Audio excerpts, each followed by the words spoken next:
अस्सलामुअलैकुम, welcome back to my channel. कैसे हैं आप सब? तो जी उम्मीद है आप सब लोग ठीक-ठाक होंगे। तो आज के व्लॉग में ये मैं बना रही हूँ गाजर का हलवा। बहुत टाइम हो गया था, पूरी सर्दियाँ गुज़रने को आ गई थी, लेकिन हम लोगों ने गाजर का हलवा नहीं खाया था। तो मैंने आज मँगवा ही ली गाजर की, यार आज तो खाना ही खाना है। और साथ में मम्मा बना रही हैं साग और मैं ये हलवा बना रही हूँ। तो जी आज का दिन थोड़ा-सा बिज़ी है क्योंकि आज ज़ैनब की बर्थडे भी है और एक कमरे की सेटिंग भी चेंज करनी है मैंने। तो मुझे हलवा बनाने का भी बहुत शौक हो रहा था, तो मैंने कहा वो भी तो बनाएँगी बनाएँगी, बेशक जितना भी थक जाएँ। और साथ-साथ मैं मम्मा की हेल्प भी करा रही हूँ क्योंकि साग हम मम्मा के हाथ का ही खाते हैं, क्योंकि हम लोग बनाते हैं तो उसमें वो टेस्ट नहीं आता है साग का। तो जब भी हम लोग को साग बनाना होता है वो मम्मा ही बनाती हैं, बस मैं साथ में उनकी थोड़ी बहुत हेल्प कर देती हूँ ताकि वो परेशान ना हो, थक ना जाएँ। तो जी ये है मेरी कैट, ये है मेरी ब्लैक पर्शियन और ये बहुत ही ज़्यादा प्यारी है। पता नहीं सबको क्यों बुरी लगती है। सब इसको देख के बोलते हैं कि बहुत मनहूस लगती है, इसकी आँखें ऐसी हैं वैसी हैं, पर ये बहुत फ्लफ़ी और बहुत प्यारी है। ये 2 माह की थी जब से मेरे पास है, अभी ये 4 माह की हो गई है माशाल्लाह से। तो इसके लिए मैंने मँगवाए थे ये मुर्गी के पंजे। पहले जब छोटी थी तो मैं इसको कैट फूड देती थी, लेकिन जब से थोड़ी-सी बड़ी हुई है तो मैं चाह रही थी कि ये कुछ देसी खाने में आ जाए, क्योंकि हम लोग गाँव बहुत जाके रहते हैं। तो वहाँ पर भी मुझे जो है कैट फूड नहीं मिलती है, तो वहाँ पर बहुत टेंशन हो जाती है, इसलिए मैं चाहती थी कि ये गोश्त पर और इन चीज़ों पर आदी हो। ये सब तो सिर्फ़ बॉयल एग खाती थी या तो कैट फूड खाती थी। तो अभी मैंने इसके लिए ये मँगवाया, तो अभी के दिन में तकरीबन 6 से 7 तो खा ही लेती है माशाल्लाह से। तो शुक्र है इस पे आदी हो गई है। तो अभी इसको हम सही से पानी से धोएँगे एक-एक पंजे को, और सही से धोने के बाद फिर मैं इसको बॉयल करने के लिए रख देती हूँ। और मैंने इसको बॉयल करने के लिए ना एक अलग से पतीला रखा है, मतलब इस तरह से नहीं है कि मैं उसी पतीले में खाना वगैरह बनाती हूँ, नहीं। मैंने एक अलग से पतीला रखा है। आपको उस पतीले की शक्ल बड़ी गंदी सी लग रही होगी, लेकिन ये मैंने ख़ास इनके लिए रखा है, पंजे के लिए, क्योंकि मुझे इनकी स्मेल बहुत ही गंदी लगती है। मतलब अल्लाह माफ़ करे, लेकिन मुझे ना इसकी स्मेल मतलब वॉमिट हो जाती है, ऐसी स्मेल होती है। तो पता नहीं कौन लोग होते हैं जो इनको खाते हैं बॉयल कर के, इनकी यखनियाँ वगैरह पीते हैं, पता नहीं। पर मुझे इसकी स्मेल बहुत ही ज़्यादा बुरी लगती है। और मैं अक्सर जब इसके बॉयल कर रही हूँ तो उसके बाद अगर मैं उठाती हूँ ना तो मुझे अक्सर वॉमिट हो जाती है। तो मम्मा मुझे कहती हैं कि तुम जब भी धोया करो तो इसके ऊपर थोड़ा-सा लिक्विड जो होता है ना, डिश वॉशर जिससे हम करते हैं, तो वो डाल दिया करो, उससे इसको धो लिया करो ताकि इसकी थोड़ी बहुत स्मेल ख़त्म हो जाए। लेकिन वो मैंने नोट किया कि स्मेल इसके बॉयल होने के बाद आती है, पहले नहीं आती है। तो ये जी मैं इनको अच्छे तरीके से बॉयल कर लूँगी, जब ये बिल्कुल गल जाएँगी तो फिर मैं इसको बिल्ली के लिए रख देती हूँ पूरी शॉपर भर के, तो वो फिर खाती रहती है। तो ये बहुत ही ज़्यादा जो है फ़ायदे वाली चीज़ है, इससे आपकी जो बिल्ली है वो जल्दी हेल्दी होती है, जल्दी वो स्ट्रॉन्ग होती है। वरना कैट फूड से मुझे नहीं लगता कि इतनी बिल्लियाँ जल्दी ग्रो करती हैं या उनमें कोई ऐसी स्ट्रॉन्ग वगैरह होती हैं। तो ये सबसे बेस्ट है। अगर आप लोगों में से किसी ने बिल्ली रखी है, बेशक पर्शियन है या दूसरी है, तो आप उसको ये खिलाना शुरू करें, कच्चा नहीं बॉयल करके, तो वो जल्दी बड़ी हो जाएगी। तो जी अभी ये इसके बॉयल होने के लिए रखते हैं, इसमें इतना पानी वगैरह बहुत सारा ऐड करके इसको बॉयल होने के लिए रख दूँगी। फिर उसके बाद मैं ज़ैनब के लिए मैंने केक बना लिया था, वो दरअसल मैंने रात में ही बना के रख दिया था।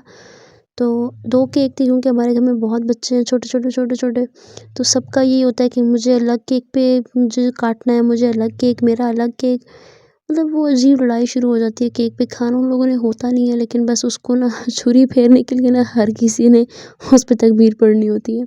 तो इसलिए फिर हर किसी का अलग-अलग केक बनाना बहुत लाज़मी होता है। तो वो मैंने रात में बना के रख दिए थे सारे केक वगैरह, और अभी सब बच्चों को तैयार कर रही है बहन। और उसके लिए हम लोग इतने कोई डेकोरेशन अब करते नहीं हैं, पहले बहुत बर्थडे की डेकोरेशन किया करते थे जब छोटे-छोटे थे ये लोग। अभी थोड़े बड़े हुए हैं तो ये इतना तंग करते हैं कि बंदा डेकोरेशन ही नहीं कर पाता है। तो ये हमारा तैमूर है, इसके लिए मैंने केक बनाया था गाड़ी वाला, इसको बहुत पसंद है गाड़ी, हर चीज़ पे गाड़ी, बेडशीट है तो उस पे गाड़ी, कपड़े हों तो उस पे गाड़ी। तो ये मैंने इसके केक के ऊपर गाड़ी बनाई थी और ये भी काट रहा है, मतलब बहुत खुश होता है। इतना केक खाता नहीं है, लेकिन इसको बस वो अट्रैक्ट करता है दूर से। और ये हमारी सारी मखलूक है, बर्थडे बेचारी ज़ैनब की थी, पर वो इनको देख के डर रही थी बीच में कि ये क्या हो रहा है, ये क्यों चीख रहे हैं। मतलब इन लोगों ने इतना शोर मचाया कि वो बेचारी रोना ही शुरू हो गई है और वो प्रॉपर बैठी ही नहीं किसी पिक्चर में। और उसके बाद फिर बारी-बारी करके इन सब लोगों को मैंने कहा यार तुम लोग केक काटो और जाओ यहाँ से ताकि मैं पिक्चर्स बनाऊँ। मतलब ये लोग कितने अजीब है ना कि पिक्चर्स भी नहीं बनाने देते हैं। और ये हमारा तैमूर है जिसको मैंने गलती से बोल दिया केक की पिक्चर्स वगैरह बनवाने के लिए, पर इसने कहा पहले तुम लोग चम्मच लाओ मैं ज़रा इसको चेक करूँ। और इसने पूरी गाढ़ी ऊपर से जो मैंने बनाई थी फॉन्डेंट से वो पूरी उठा दी और उसको खाने लगा था। लेकिन वो उसने पूरा केक का जो है ना वो हशर-नशर कर दिया और जैसे ही उसने खाया, फॉन्डेंट बहुत अजीब होता है तो उसको उससे वॉमिट होना शुरू हो गई। और ये हमारी ज़ैनब है, इसकी मैंने पिक्चर्स बनाई थी बड़ी मुश्किल से इसको बिठा के, ये बैठती ही नहीं है, 2 मिनट भी इसको सुकून नहीं है। और इन लोगों ने इतना शोर किया कि वो बेचारी मुसलसल रोई जा रही थी, रोई जा रही थी। ये शोर से बहुत ज़्यादा तंग पड़ती है। ये रात में मैंने दोबारा ज़ैनब की बर्थडे सेलिब्रेट की थी क्योंकि इन लोगों ने सुबह उसको इतना रुलाया था कि मैंने उसकी कोई ऐसी पिक्चर बनाई ही नहीं। फिर रात में दोबारा केक मंगवा के हमने इसकी पिक्चर्स बनाई थी और ये बहुत खुश थी माशाल्लाह से। और 1 साल की हो गई अब, बहुत ही एक्टिव है माशाल्लाह माशाल्लाह, अल्लाह नज़र ना लगाए इसको। और सारा काम करने के बाद रात को मुझे और आशी को याद आया क्यों ना ये बच्चों के कमरे की सेटिंग चेंज कर दी जाए। सेटिंग इस कमरे की वैसे कोई ख़ास हो नहीं सकती है क्योंकि ये छोटा-सा कमरा है तो समझ ही नहीं आती है, मतलब ऐसी वो है ना बनी हुई इसकी शेप की, समझ ही नहीं आती चीज़ें कहाँ रखें। तो ये ड्रेसिंग यहाँ पर है और जो है वो अलमारी वहाँ पर है, तो अभी हम सोच रहे हैं कि कुछ चेंजिंग करें इसमें क्योंकि हम बोर हो गए थे इसको देख-देख के। वैसे तो हमने इनका बंक बेड ऑर्डर किया हुआ है, तो वो आ जाएगा तो फिर कमरे की जो है वो हालत थोड़ी अच्छी हो जाएगी, थोड़ा मतलब खुला-खुला हो जाएगा ना, स्पेस काफ़ी हो जाती है। जी, बहुत दिमाग लड़ाने के बाद हम लोगों को कुछ समझ नहीं आया और हमने बस अलमारी को यहाँ शिफ्ट कर दिया और जो यहाँ पे ड्रेसिंग पड़ा था वो हम लोगों ने सामने शिफ्ट कर दिया है क्योंकि बेड को हमने दूसरी तरफ रोटेट किया तो बिल्कुल जगह नहीं बच रही थी, ज़मीन पर तो बस थोड़ी-सी जगह बच रही थी। तो हम लोगों को अच्छी खासी स्पेस चाहिए थी क्योंकि बच्चे हैं वो बेड पे नहीं, काफ़ी ज़मीन पे बैठ के खेलते हैं तो फिर बहुत मुश्किल हो जाता है इनके लिए, ये फिर गिरते ही रहते हैं, एक-दूसरे को मारते ही रहते हैं। तो इसलिए फिर हम लोगों ने इस तरह से इन दोनों को एक्सचेंज कर लिए और ये जगह हमारी अच्छी खासी बच गई है ज़मीन पे।